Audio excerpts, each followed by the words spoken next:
When we took Jonah home, Jeremy said something to his father that I remember to this day. He told his dad, "It feels like my heart just doubled in size to fill with all the love that I have for my son." And then you get this diagnosis that says, "I'm sorry, your son is going to die." Nobody has survived this disease. I'm Jill Wood, the co-founder of Jonah's Just Begun. I'm here today with my very good friends, Nancy Burke and Jennifer Seidman, and we're going to tell you a little bit of story about our children that all suffer from Sanfilippo Syndrome. 18 years ago, I had the absolute most perfect life. I was a mom to 3 incredibly beautiful, happy, giggly, wonderful children. And when we heard the story of Sanfilippo Syndrome, that future was taken away from us. Just like Nancy, my life has a before and an after, and now it has an after, because I don't have my Ben anymore.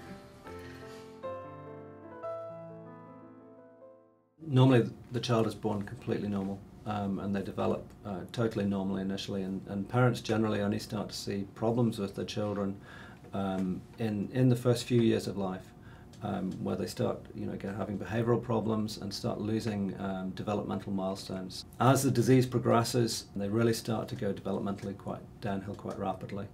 And over time, eventually they start to lose their motor function, they become confined to a wheelchair, they have trouble swallowing, and eventually they'll be fed from a feeding tube until they might die in their teens or in their early 20s. Because the disease is so very rare, one of our first experiences was to meet with a large biotech company, and this was 12 years ago probably, and they told us that our child's disease didn't garner enough market share in order for them to invest in research into his disorder.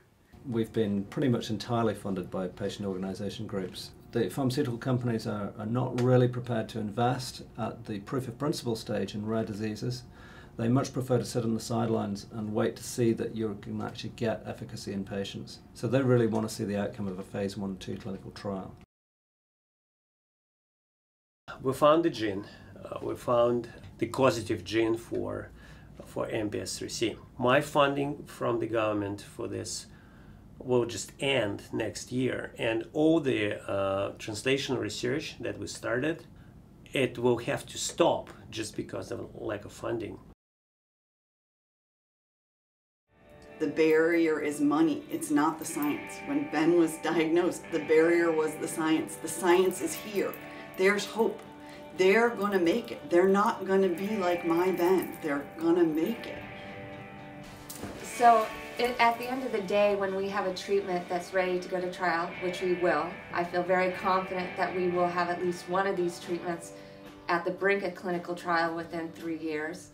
And at that point, if I don't have venture capitalists ready to support us, or pharma ready to support us, I'm ready and committed to raising the $4 million that it'll take to do our first clinical trial. If we don't do it ourselves, nobody else is going to do it for us.